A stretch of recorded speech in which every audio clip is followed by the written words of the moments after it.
이 부활절 칸탄타를 준비하느라고 얼굴이 반쪽이 됐습니다.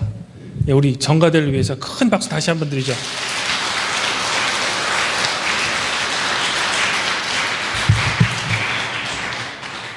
하나님 우리 아버지와 주 예수 그리스도로부터 오는 은혜와 평강이 오늘 주일 공동 예배에 참석하신 팔복교회 성도님들 위에 함께하기를 바랍니다. 오늘은 교회력으로 기쁜 부활주일입니다. 옆에 계신 성도님들과 힘차게, 기쁜 목소리로 힘차게 이렇게 인사하시기 바랍니다. 주님께서 부활하셨습니다. 서로 인사하시기 바랍니다.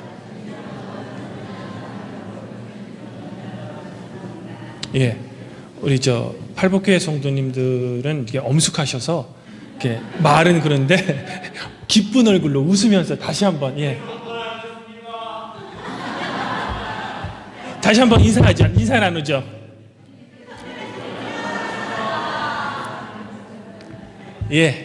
오늘은 주님께서 부활하신 기쁜 부활절입니다.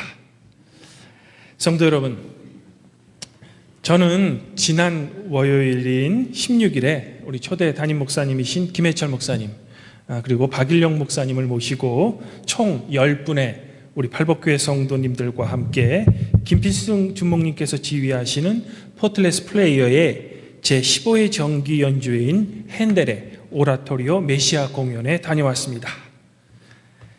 기독교 한국 장로회 소속의 아름다운 경동교회에서 정말 좋은 공연을 성도님들과 함께 보고 왔습니다.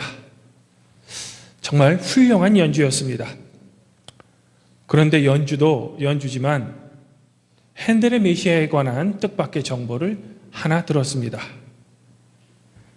사실 우리가 성탄절이 되면 너무나도 자연스럽게 듣게 되는 핸델의 메시아는 원래 성탄절기에 연주될 곡으로 작곡되지 않았다는 겁니다. 핸델의 메시아는 총 3부로 구성되어 있는데 이들 중 일부인 예수의 예언과 탄생만 성탄절기와 관련된 곡들이라는 겁니다. 오히려 오라토리오 메시아의 2부와 3부는 그리스도의 순환과 고통, 죽음과 부활, 성령의 보내심, 그리고 믿는 자들의 부활을 다루고 있다는 것입니다.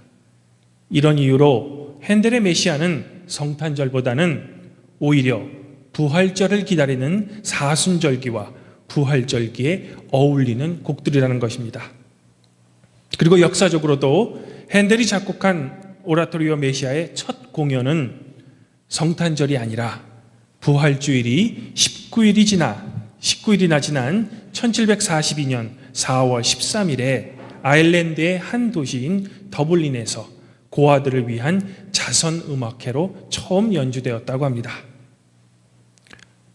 성도 여러분, 그런데 이 핸델의 메시아 가사 중에 저의 눈에 들어오는 것은 바로 메시아의 3부인 예수의 부활과 영생을 노래하는 노래 구절들이 바로 고린도전서 15장의 내용들이라는 겁니다. 특별히 3부는 오늘 사도서관문이었던 고린도전서 15장 21절부터 22절에 다음과 같은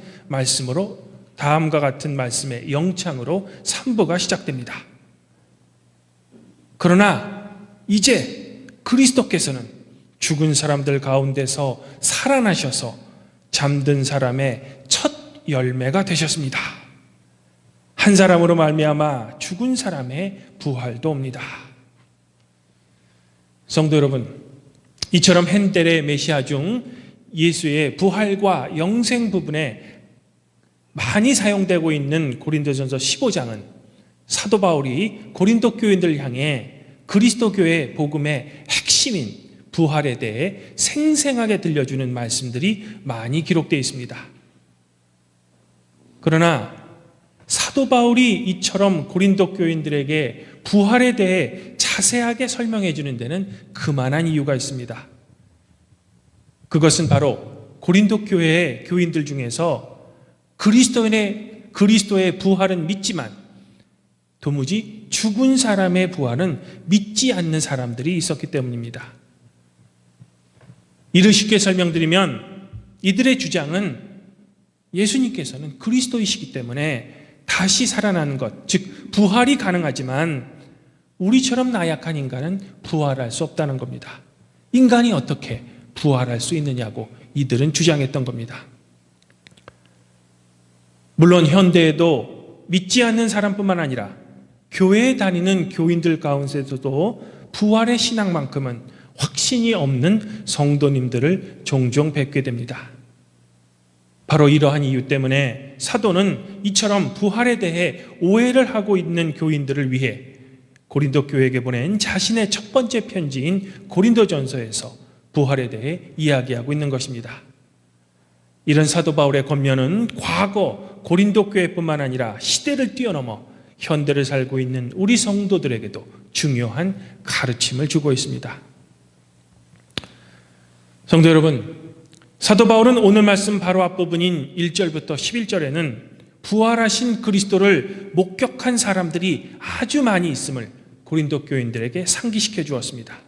즉 그리스도의 부활은 확실하다. 그리고 사도 바울 자신 또한 그 목격자 중에 한 명이었음을 분명히 밝힙니다.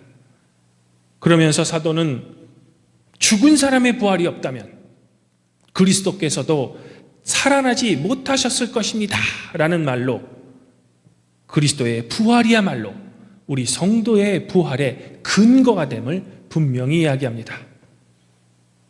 이제 사도는 오늘 본문인 22절부터 28절에서는 이 그리스도의 부활의 의미에 대해 고린도 교인들에게 이야기해 줍니다. 즉 그리스도의 부활이 성도들의 미래와 현재에 어떤 소망을 주고 있는지에 대해 말하고 있는 것입니다. 사도는 이것을 설명하기 위해 먼저 아담과 그리스도를 서로 비교 대조하며 이야기를 시작합니다. 사도 바울에 따르면 하나님께 불순종한 한 인간인 아담의 죄로 말미암아 모든 인류에게 사망, 즉 죽음이 왔다는 겁니다. 그러나 이와 똑같은 원리로 하나님께 순종한 한 사람인 예수로 인해 모든 인류에게 죽은 자의 부활이 왔다는 겁니다. 바로 이런 의미로 사도 바울은 그리스도를 잠자는 자들의 첫 열매가 되셨다고 이야기하고 있는 것입니다. 그런데 사도에 따르면 죽은 자의 부활에도 순서가 있다는 겁니다. 그래서 가장 먼저는 부활의 첫 열매인 그리스도께서 부활하신 것이며 그 다음에는 하나님의 우편에 좌정하신 그리스도께서 이 세상에 다시 오실 때 그리스도에게 속한 자, 즉 성도들이 차례대로 부활한다는 것입니다.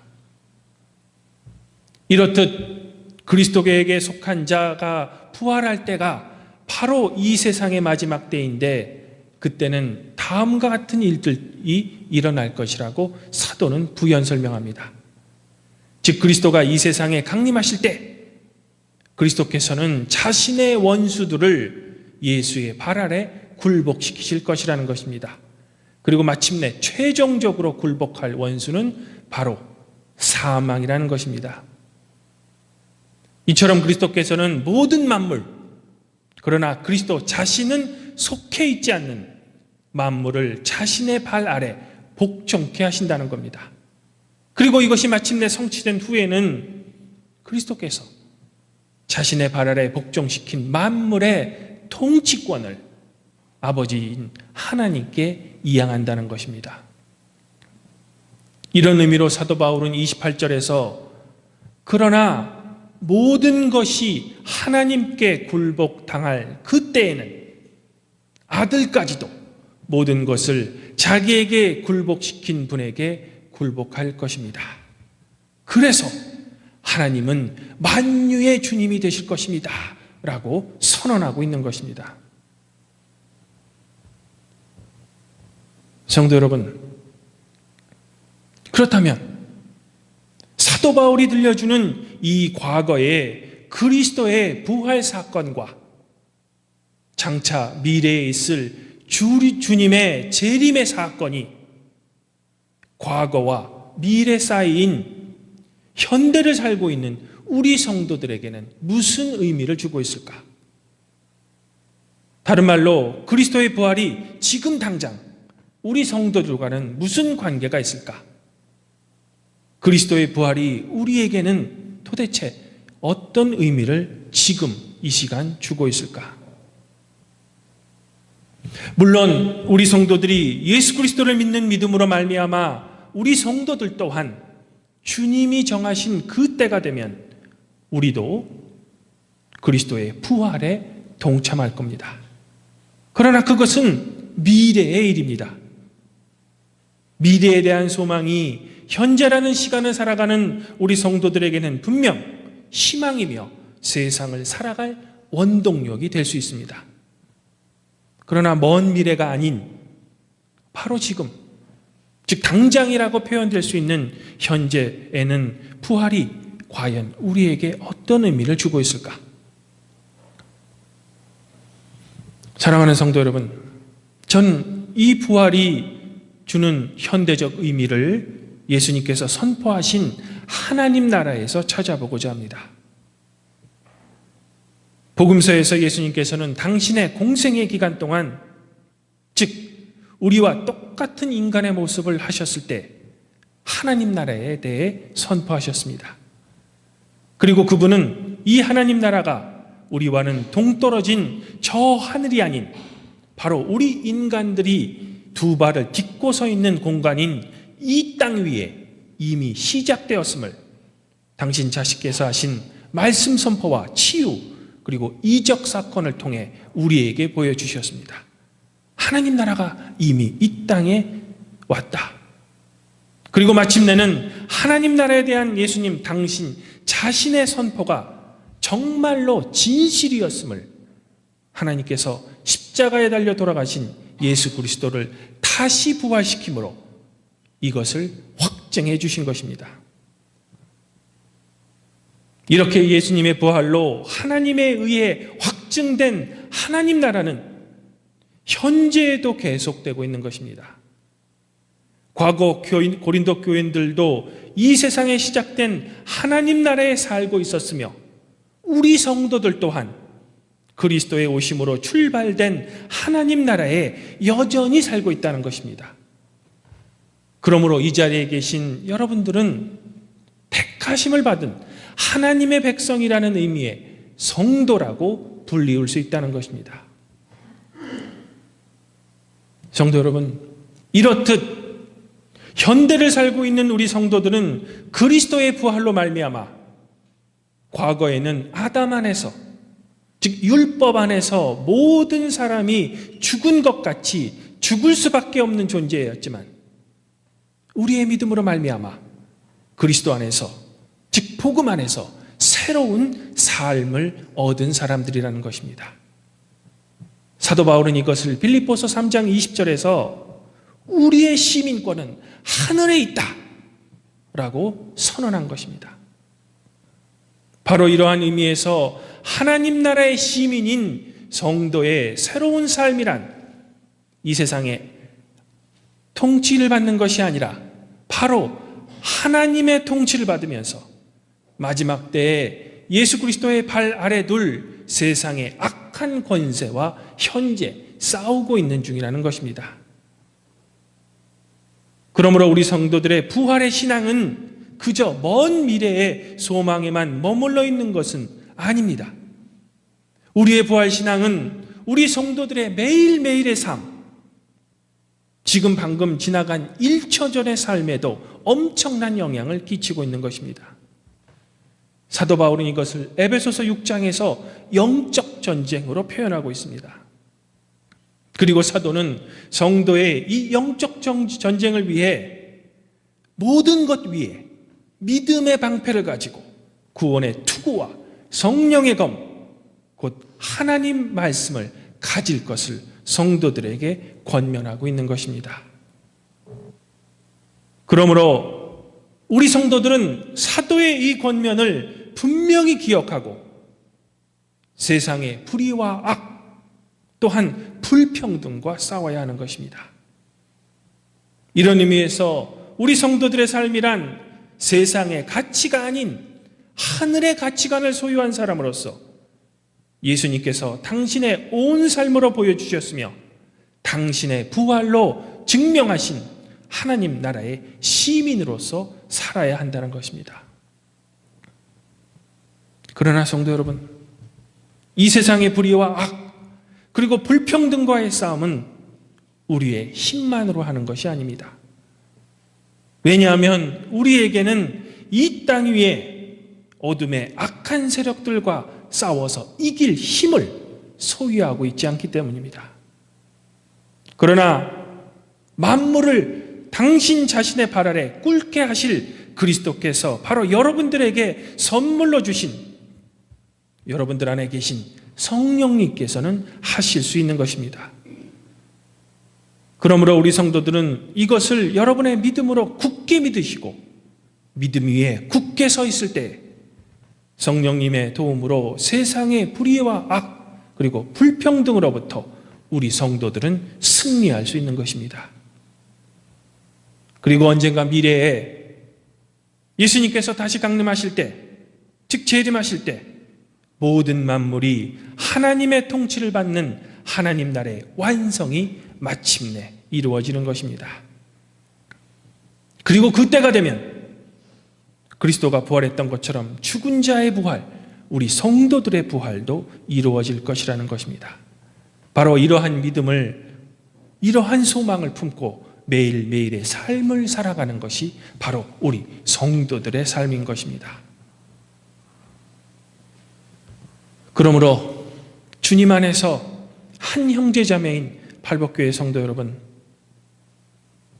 핸델의 오라토리오 메시아는 주님의 부활을 기다리는 매 사순절기마다 우리 성도들에게 예수 그리스도의 탄생과 죽음, 그가 겪으셔야만 했던 고난과 죽음, 그리고 마침내 성취하신 영광스러운 부활 사건을 현대를 살고 있는 우리 성도들에게도 생생하게 들려주고 있는 것입니다.